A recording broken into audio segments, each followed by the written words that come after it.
Buongiorno, benvenuti a questo quinto appuntamento di SOS Destination.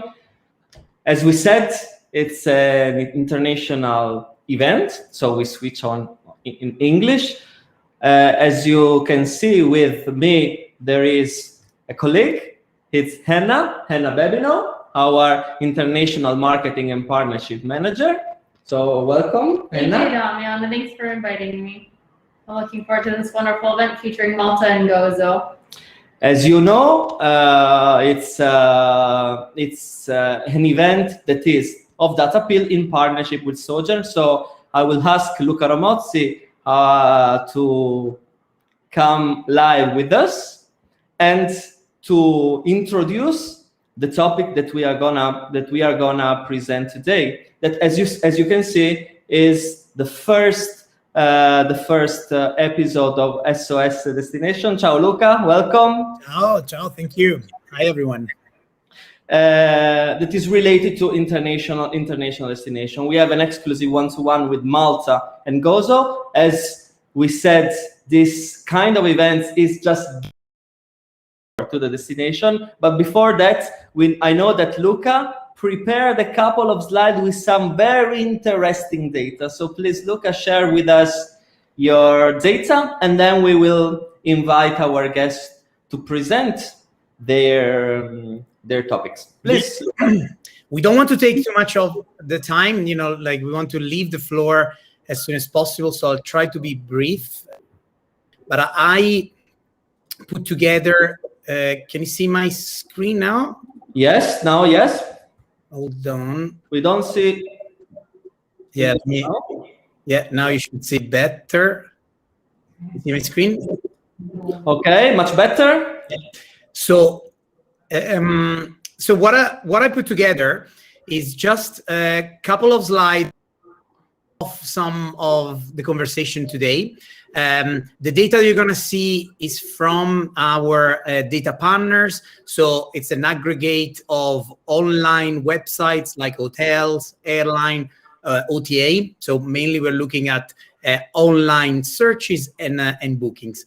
And I tried to, did some homework for today that we can definitely discuss more with our special guest of today, focusing on Malta and Gozo. So I put together just a little bit of a competition between those four destinations that are going to be hot, not only for temperature and weather, but really like to try to understand how the summer will look like for those four destinations. Hunting season started. Yes, it does. And that's hopefully, obviously right now we are all very cautious, but I wear the green shirt thinking of potentially a more green summer with more green countries and green list open. But let's deep dive on the numbers. So starting with hotels, on your left, you see the growth comparing January 2021. So it's an index that is, and the growth to the last week. And you can see you have Greece, Malta, Italy, Spain, of course, all growing. But what I found it interesting is that if we exclude domestic, I would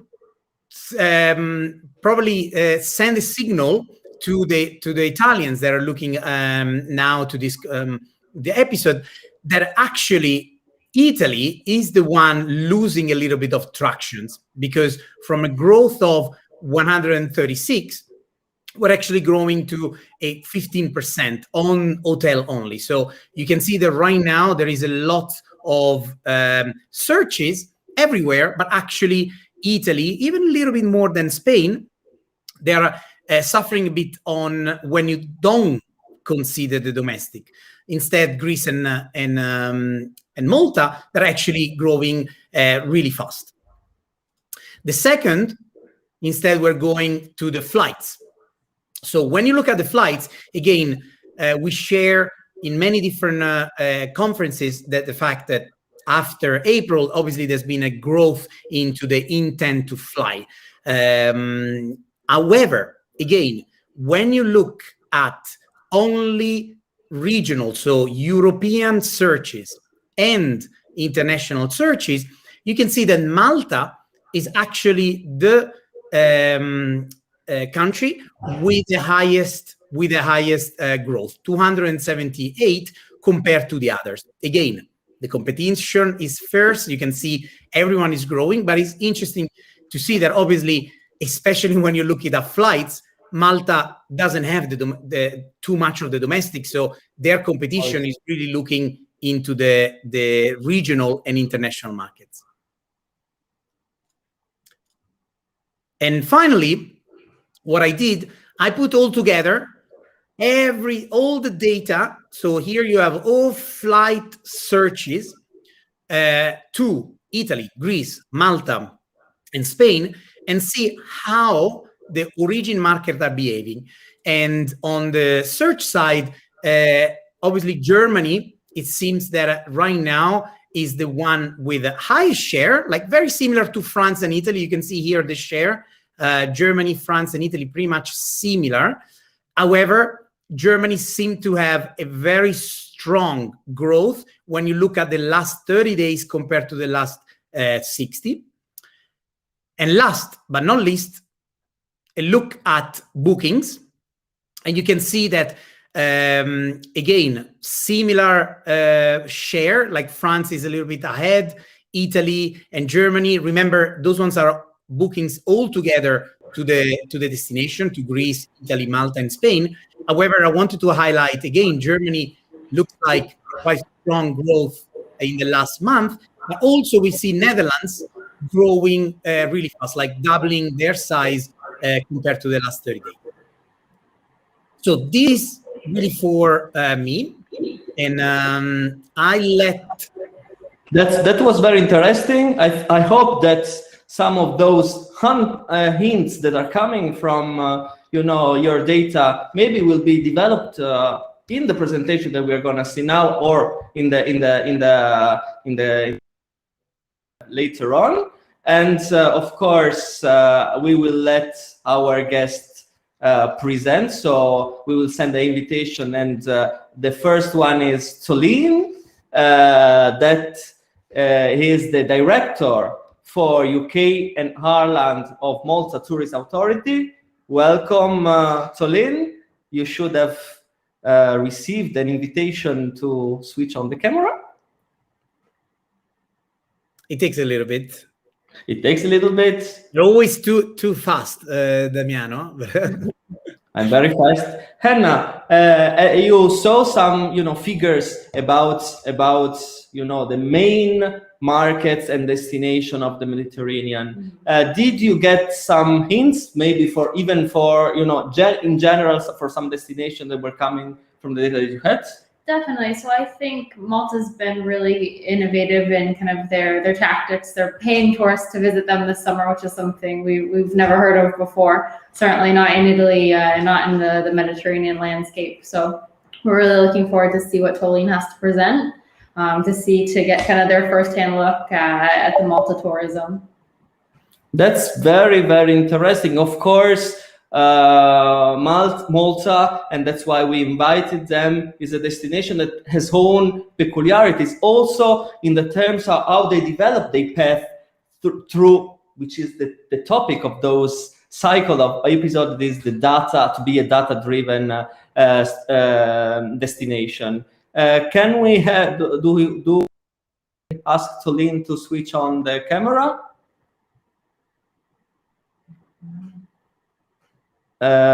Since we are really waiting to see her present. Cannot see the link, so probably didn't appear on her. There we go. Okay. Hello, Tolene. Thank you very much, and of course, thank you very much for waiting for our link to you to present. So welcome and benvenuta in our webinar. I know you have a presentation to show us, so please. The floor is yours. Thank you. Let me just get the presentation up. Yeah. Is it okay? Because it's flashing on my side. It's perfect, and we see a beautiful sea now. Here in Florence, it is raining, so while you are presenting your presentation, I'm going to cry for 2 or 3 minutes. Good. So thank you, Damiano and Luca, for having Malta and Gozo on today and for focusing the session on our beautiful destination in the Med. So as you can see, the weather looks great. I mean, I would say that's today. And I'd say that's me on the yacht, but it's not. I'm sitting in the UK. So as mentioned, I am Tolene, the Director for UK and Ireland for the Malta Tourism Authority. And my role here is predominantly looking after the UK and Irish markets, with the United Kingdom being the largest source market for the destination. In 2019, we had over 650,000 visitors coming to Malta Gozo and Camino.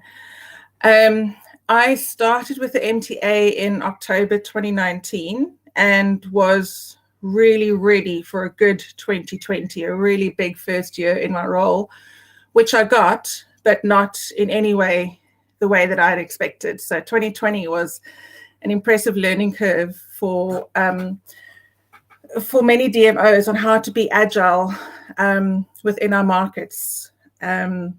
So Malta's done really well out of the key source markets, so UK, France, Germany, Italy, and the USA. And as you've seen with Luca's presentation, Germany, France, Italy are quite up there at the moment with flight searches and hotel bookings, etc. So the UK is lagging because, you know, we are where we are with green, amber, and red situations. But prior to the pandemic, head office was also focusing on some developing markets such as Asia. We were definitely looking at bringing in new routes and new markets, and COVID put a stop to that.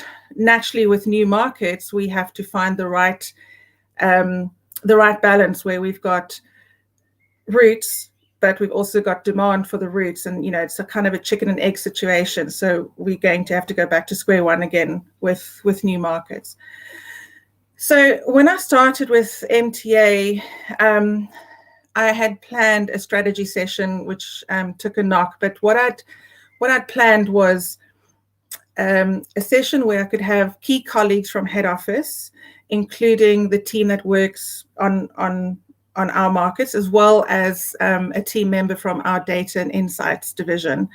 I wanted our media agencies, our advertising agency, PR, and social media all together in one room so that we could all bring our relevant data together and kind of, if you think, put it into the big black cauldron, stir it, and get this beautiful strategy out. However, it was all done virtually, which was very interesting, managing a session like that virtually.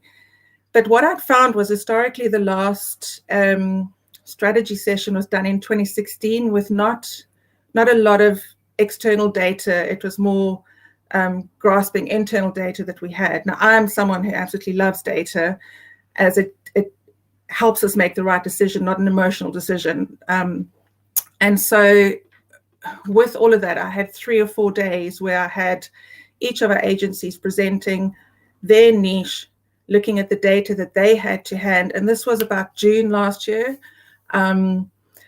So we were fresh into COVID, and my brief to them had been to forget everything that you know and pretend like Malta is coming out new to the UK and Irish market. Let's look at what we need to do differently. We did, however, use some of the data from previous years, and I just wanted to show you the type of data that we did look at in order to combine with the data that we were getting. So if I can just flick through this. So we can see the USPs. That's always very important. Anything that we can find, and this is generally from our online surveys through Air Malta and obviously through the departure and arrivals at the airport, is to see what draws people to Malta. We know we've got great sunshine, and we know we are great for history and culture, but what else is there that people are thinking Malta can offer? We're easy to explore, we're hospitable and warm and friendly, ideal for couples, etc. So we did take a look at this type of data, and again, within our 3 kind of age brackets that we were looking historically. We threw that into the pot. And we also looked at what the motivational sector was. Gozo particularly, and I'm sure Ronald will allude to this, is diving is phenomenal in Gozo, and we are, the top diving destination in Europe, and you can actually, a core USP there for us is that children from the age of 10 could get their PADI licenses, which is great. But also we've got so many shipwrecks and stuff, and it's something that we have found throughout the course of our research that people are getting more and more interested in. The underwater tourism is also something that's becoming a key thing. Diving, value for money was good, exceeded expectations. Everything that Malta has to offer, you can see from exceeded expectations, did really well. And so with that in mind, we also then looked at kind of how the different age groups and different target markets historically that we had perceived Malta around value for money. We know we do really well with that. And again, Malta exceeds expectations, especially in our 25 to 44-year-olds. Because historically Malta has been known for the older generation, the retirees, the empty nesters, to come and spend their winters in Malta. And so that was where we had always refocused historically, is having the younger market come, and we used festivals and events. I mean, you could think of any festival, music festival, DJ festivals, sporting events, all happened to draw that younger crowd. And naturally, COVID hit and all of that had to stop. And we then had to really take a quick look at exactly what we can now offer that particular demographic of ours that we were featuring so well with. And then this kind of just, again, lead times, this particular slide we looked at last June, and then we thought, we're going to have to throw this one out the window because people are literally booking last minute at this stage. We are seeing now, we are 3 weeks away. Tolene, since it's a very complex table with many data, give us some hint how to read it. Okay, so we're looking at where we've got our young sun and culture seekers, which is our 20, we reduced that to 18 to 35, 40-year-olds. They decide fairly close to departure when they want to go, but they book it. If you see the red, so sun and culture, they do their research, but they book. They give themselves time to book because obviously they'd have to take leave, etc. And these are the ones that, particularly this particular market's the one that's been affected the most by COVID. And if we look at let's just see, which is another one that takes a bit of time, our senior sun and culture, we've actually just concluded those two, mature and senior is pretty much the same now. They take about 2 to 3 months to plan their trip, and they book it about 6 months in advance because they've got more time. They also travel longer time period. So this, I know there's a lot of stats that are coming from the surveys that you took, correct? Yes. This is all from the traveler survey of that was taken in 2019. So this, I'm really interested to see the next traveler survey as to how this has actually changed with people based on what we've seen. Right, so let's just see. This particular slide was showing us where we sit with who books through what. Historically, our OTAs were always quite important. People were booking through OTAs. It's easy to plan your own trip. It's easy to book direct. You'll see particularly the younger market was booking through directly with the hotels, directly with the airline. And we were finding our older market was booking with the tour operator. So, and you'll see scuba divers obviously would book directly because, you know, there are very few specialists within the market that would focus on diving packages. And that is something that we are working on in our market and that we've seen a gap in because we'd like people to book through an operator.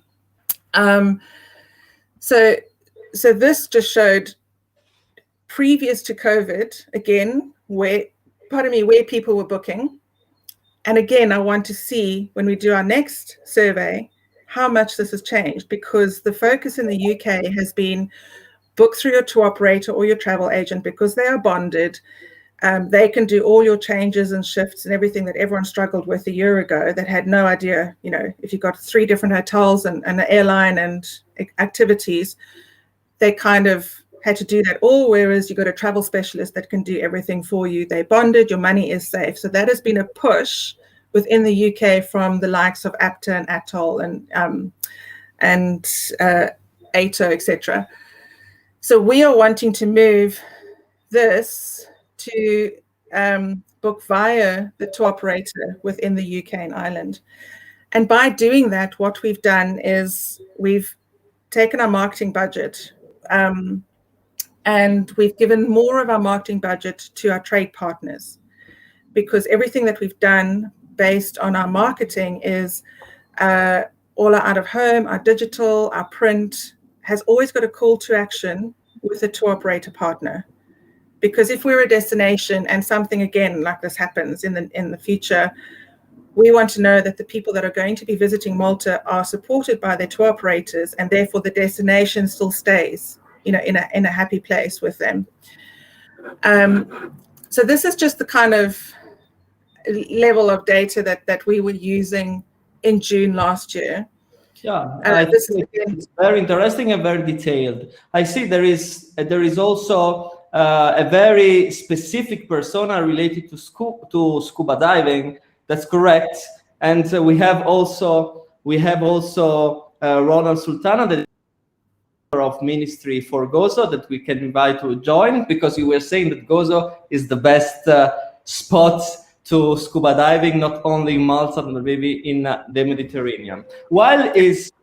Hello, Ronald, can you hear us? Hello, good afternoon. Greetings from sunny Gozo. Good afternoon, thank you very much for being with us. We know that you are a Juventus supporter, so of course we are not talking about Allegri today, but we are talking about like a destination inside another destination, that is Gozo. Please, I know you have some slides to show us, and the stage is yours.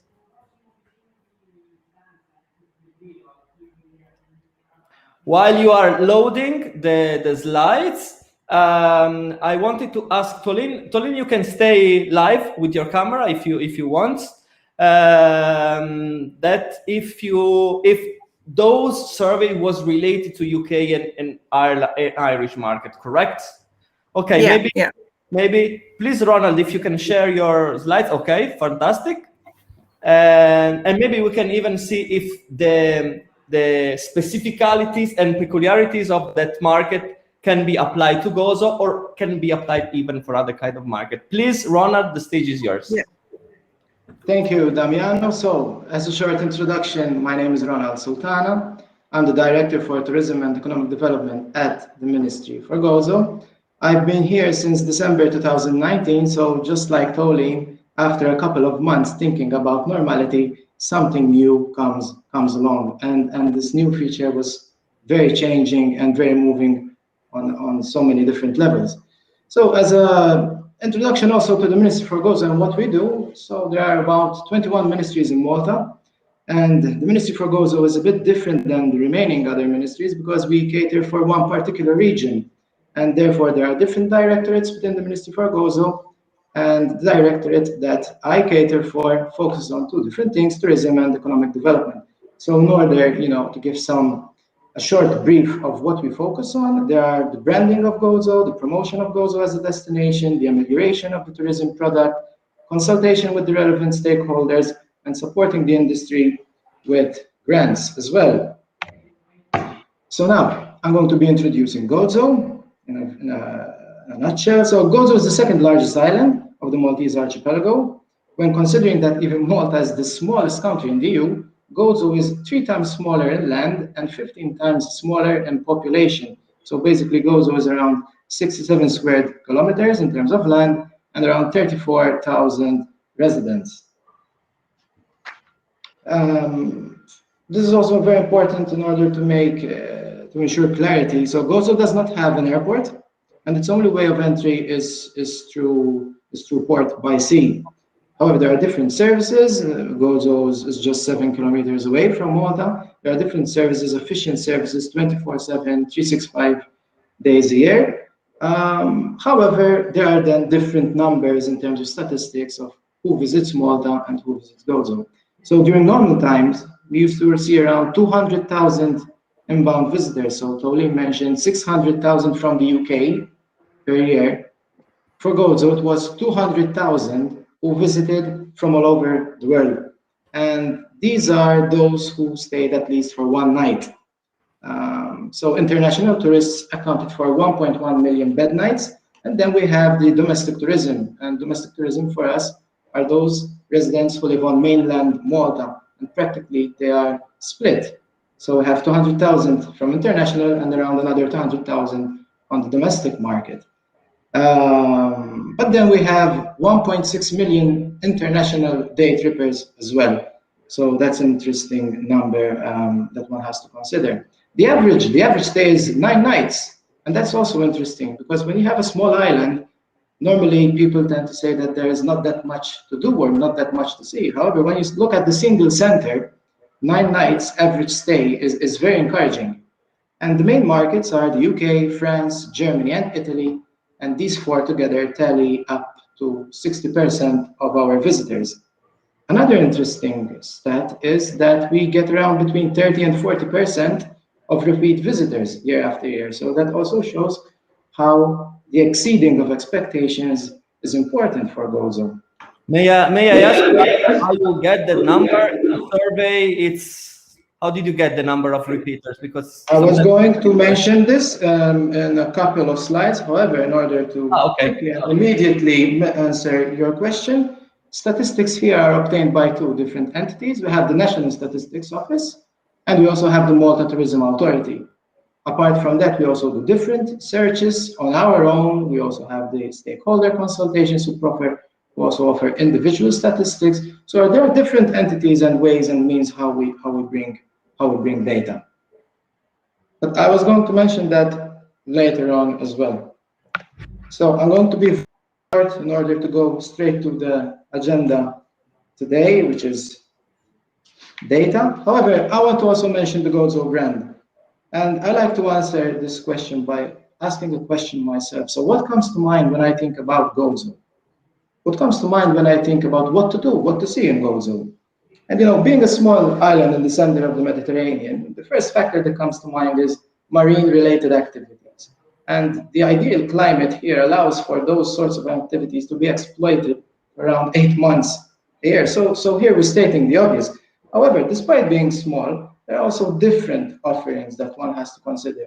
And Tolene mentioned the culture, the history. We also have a Unesco World Heritage Site, which can be seen in the top and the bottom left corner there. Those are the Gigantea temples, 5,500 years, free structure. So we also have different sorts of offerings.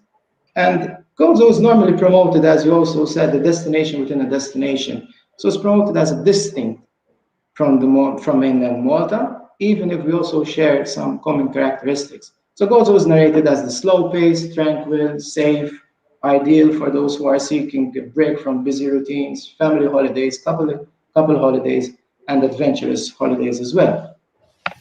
Now, let's go to the agenda, to the keyword.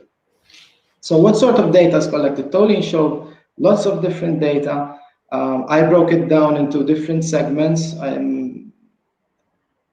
And what I want to also say, but I said it before, was that apart from the data that we obtain on a national level, there is also data that we obtain ourselves through what is known as our own media and social media channels.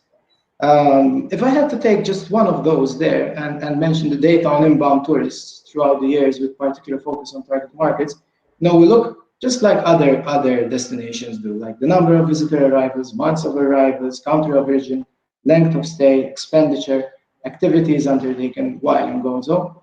However, there are two important boxes down there, and they're both related to COVID. So these are practically novel and research that we had to do in the last couple of months, which allowed us to probably start understanding what the future will look like. And I'm talking about the different lockdowns around Europe or our target markets, our own situation, the airports, the frequency of flights, which flights will be operating from which airports.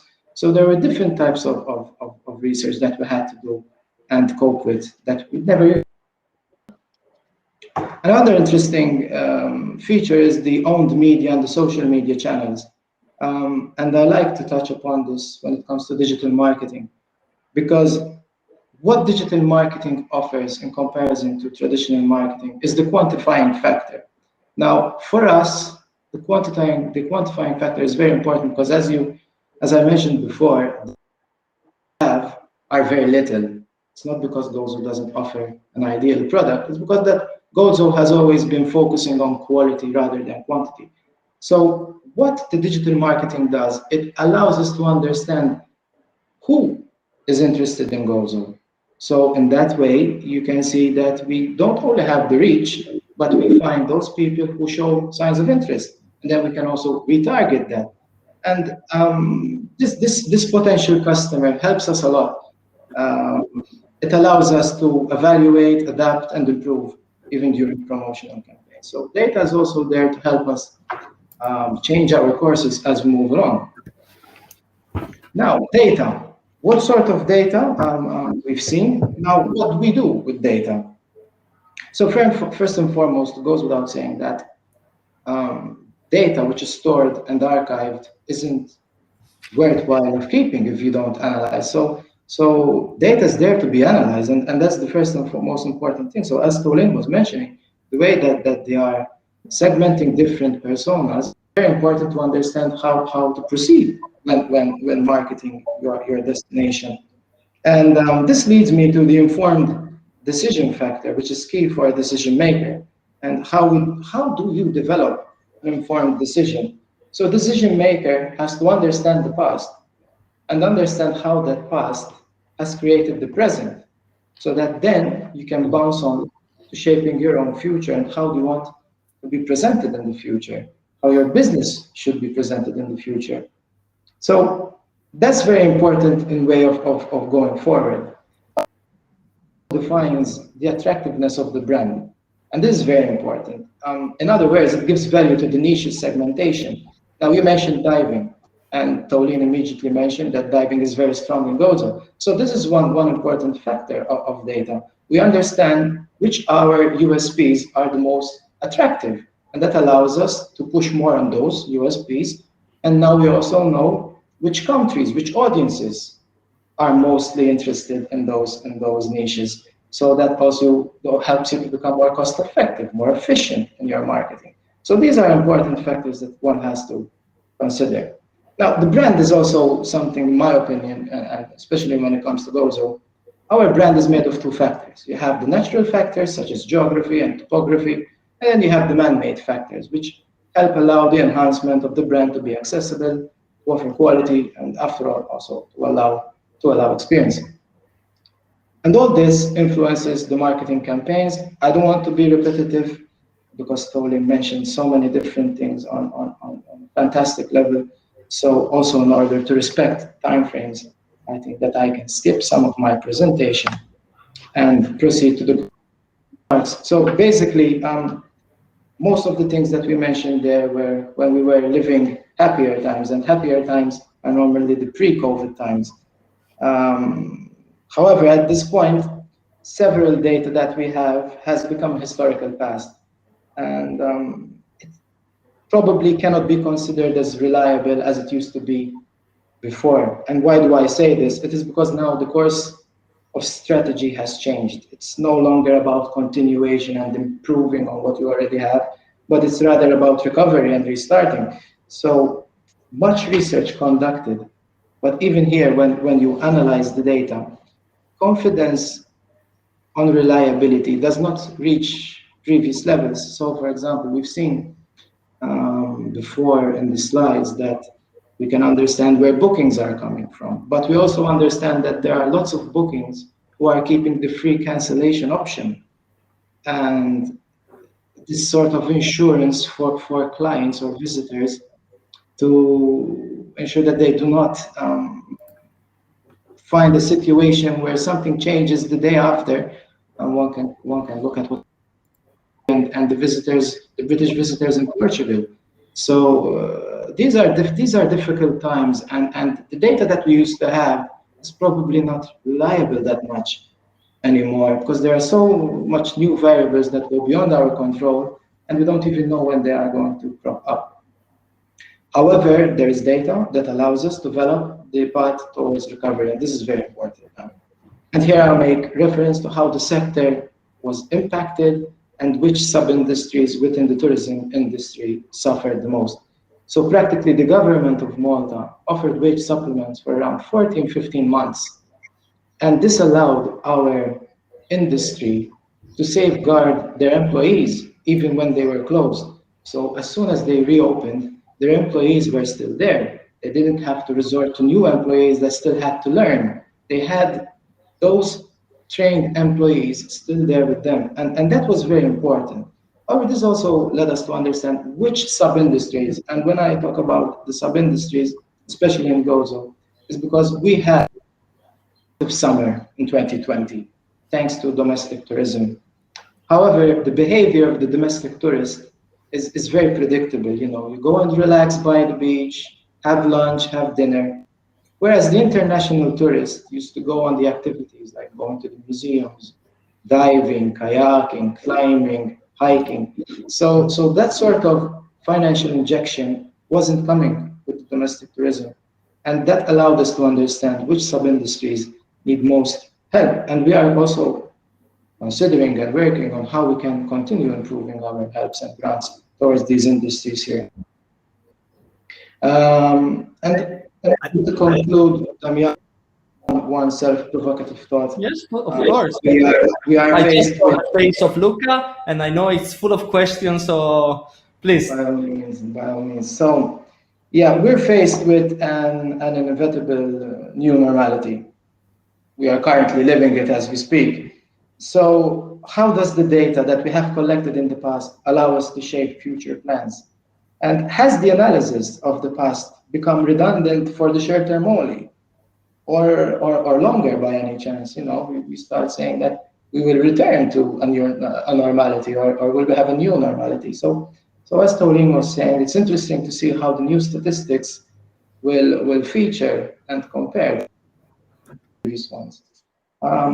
In my most humble opinion, you know, before some sort of linear and consistent global stability is obtained, it becomes very challenging to forecast the future, especially in the short term. Nonetheless, data collection remains imperative because the best chance to forecast the new future is to grasp a solid understanding of the new present. Exactly. Thank you. On that, you are talking about new statistics. I would add just that new statistics is not just new numbers, but even new metrics related to all the, you know, the figures and how the world is changing. Luca, please, I would like to hear your comments, or if you have any question. No, I think it was very interesting, and I think that's something that came on all our sessions. You know, like I love to see destination collaboration, so how MTA and Gozo can also help each other to better use data. And obviously, there is not one set of data. There are multiple sets of data that can help to shape, for example, the strategy. Now, the two takeaway, like two phrases that stuck in my head, and the two questions that I would like to ask both to Ronald and Tolene are, one, Ronald, the being a destination in a destination is a competitive advantage or a challenge during these times? And then the other to Tolene is the choice of, like be associated to the trade when obviously bookings are unstable. Would you say it is a long-term or a short-term? And maybe give us a little bit more insights into this decision that can help to market Malta with obviously the trade partners. And I would say maybe I'll leave it to Tolene first, and then go for Ronald.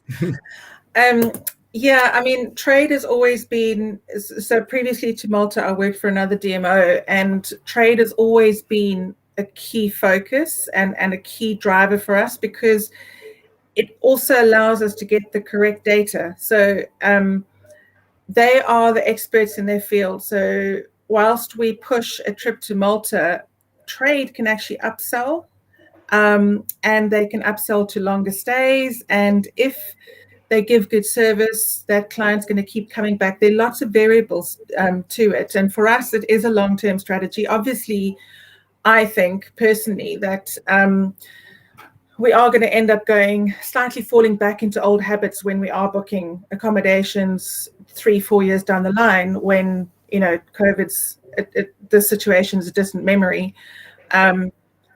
I think for me, we've seen how important trade is. It's always been, ever since I've started in the industry, it's always been a case of the high street travel agent is never going to survive, especially when the airlines started cutting commissions. Oh, we're going to lose the high street travel agents. They're still around, and they have now become even more important.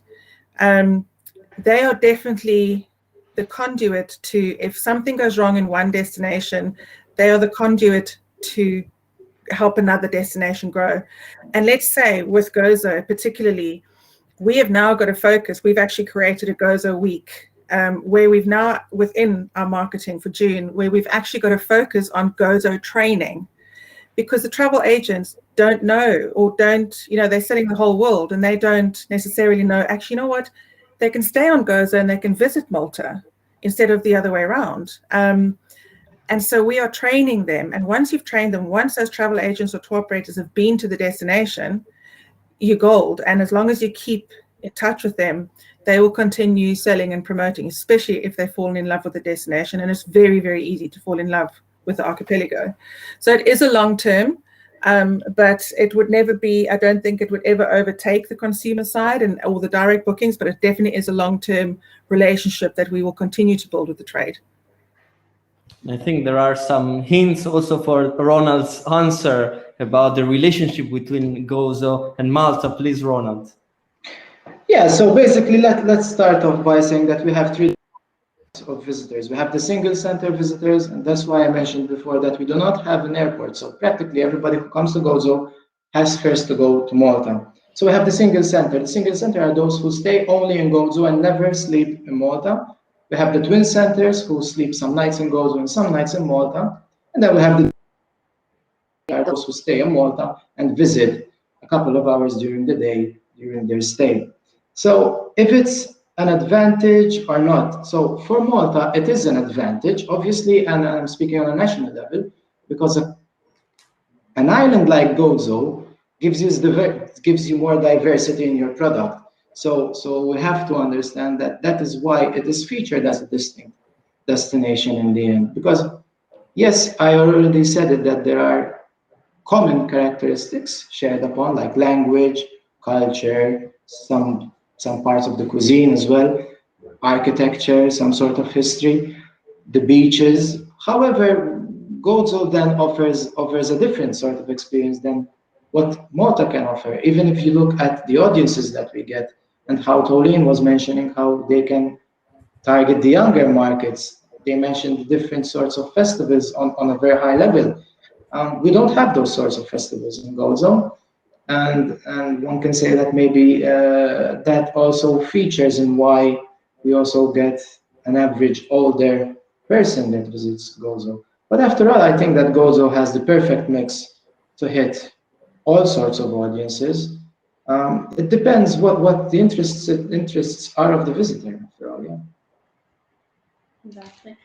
So just a question on the theme of kind of collaborating, not only between Malta and Gozo, but collaborating internally with the hoteliers, with the restaurants.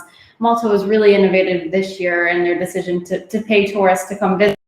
So talk us through that decision. How was it, to work not only between the two islands, but to get hoteliers on board and restaurateurs to kind of give this money to tourists in hopes that they would come and plan their summer travels there? Yeah, nice question. So from the MTA side, I mean, it's the news articles were, initially when it came out was you will get 100 euros per person, kind of cash. We're paying you to come, but actually the idea around it is it was a limited. It was a budget of 3 million euros in total. And it was on a first come first served basis, and it was just it created that demand and that inspiration to, what, I don't know this destination. If I am going to get some discounts, and it entirely depended. The hotels had to apply, so it wasn't only, it was 5, 4, 3-star hotels, it was boutique hotels, it was pretty much every, even self-catering, every division, even the scuba diving, absolutely everywhere to help build this. And it was around the fact that each hotel had to apply based on the number of beds that they had, and they then therefore would either offer stay 4, pay 3, get breakfast, or obviously they get breakfast, get dinner or get lunch, or at the hotel, or they would collaborate. So each hotel has got a different offer completely, which makes it really nice. It's not one standard thing, and therefore the client can choose as they go along.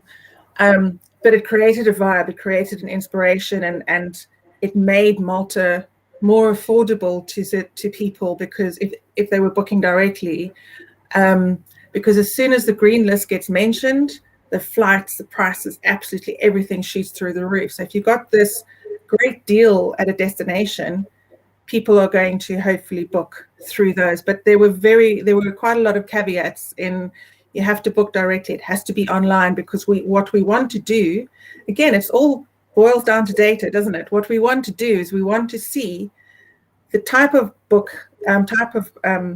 tourist, how they're booking, how many are coming through, which hotels are they preferring. All that level of data then becomes so much more valuable to us as a destination that we can share between each other. Actually, I think you said it perfectly right. For us, data, and as the data pill company Sojourn and a destination, it's not just a one-time thing. It's throughout this customer journey, kind of this buzzword that we use a lot. But data helps us understand from the decision until the retention, trying to get these visitors to come back. Oh, very nice. Luca, you have something else to add? Yeah, no, Almost at the end. I'm curious to know were you satisfied, or because I know how hard can be to manage those type of activities. So I was wondering, is it is good to test? Is it something that MTA basically was satisfied with the outcome, or just a one-off test? So you're asking their sentiment index. We don't, it kicked off 1st of June. So it was bookings made from 1 June onwards, until basically, so each hotel gets an allocation based on their rooms. And then when it's finished, it's finished. So we won't have that data for quite some time. I think we'll probably use that data further down the line. But I mean, the level of data that we can get as well, if people are booking a hotel because they're offering a dinner at, say, one of the Michelin star restaurants, the gourmet guests are going to go for that hotel because they want to be able to eat at the Michelin star. So that just gives us so much more granular. That's the level of data that really makes us decide on our strategies going forward, right down to, if I'm able to show or see which hotels, which restaurants, which activities a certain type of target market uses, right down to that level, I can create my marketing in such a way that my package to appeal to that market is spot on. And that is just how valuable data is to us as a DMO. Absolutely. And I mean, we'll follow up. I know a very valuable company that definitely can help on the touch points left into their restaurants in Malta. So definitely I'll let Diego or to follow up. But one difficult question or are we closing? Because are we closing? Do we have time for our last question? No, we always have time for your last question, so please, but very short answers. Very short. No, what I was thinking is, when we use data for strategy, sometimes we need to make a difficult decision to say no to something and focus on something else. Would you be happy to share one thing that data effectively helped to say no on something, on part of your strategy, because clearly it wasn't anymore relevant, so you had to decide over focusing something else? Ronald, have you got something, or I've got something? Well, I don't know. I mean, if most of the time you also have to consider budgets. So, as we said, there's the Malta Tourism Authority, then there's the Ministry for Gozo. The Malta Tourism Authority also covers Gozo. However, our budgets are not the same. So whatever we do, we also have to choose which targets we go for. And while we want to even hit more targets, more new audiences, I think that is one of the most upsets, probably in inverted commas, that you can get, is that you have to focus more your budget. You're not that flexible, especially now. And I'm speaking about COVID times, Yeah.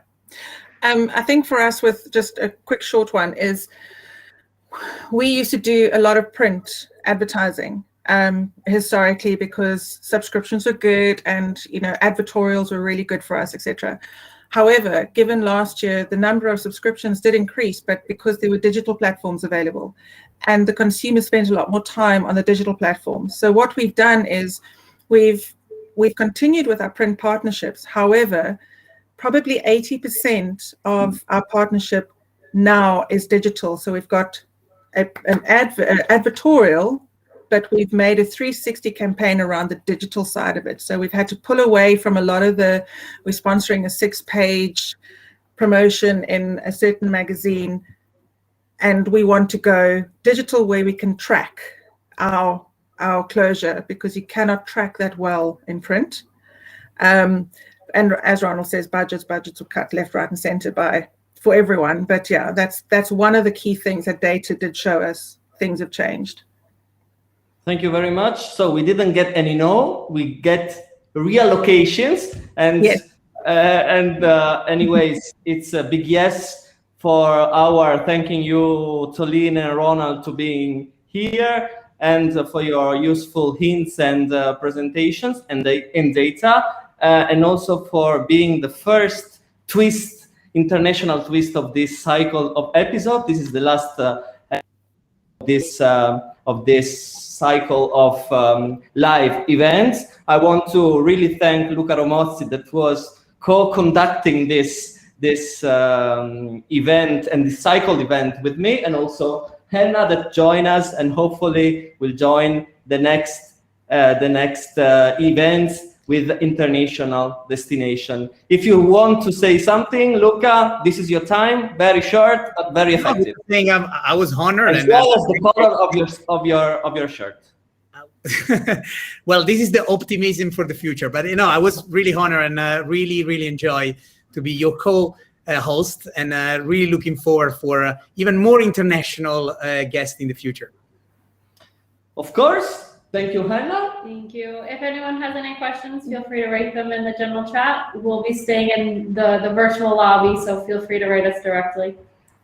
Okay, I think we are done. Thank you very much. Also, thank you to Margherita, that is in front of us and was the technical behind all the scenes and all the light that we have in front of us. And hopefully we will see very soon. Always follow us in all the other events that we are making, all the other marketing materials. There is a link that you can see here to watch the previous episode, and also this episode is gonna be uploaded in a few minutes. And Ciao ciao from Italy and see you soon. Ciao. Bye, Thank everyone. you. Bye. Ciao ragazzi. Bye, thank you. Bye bye.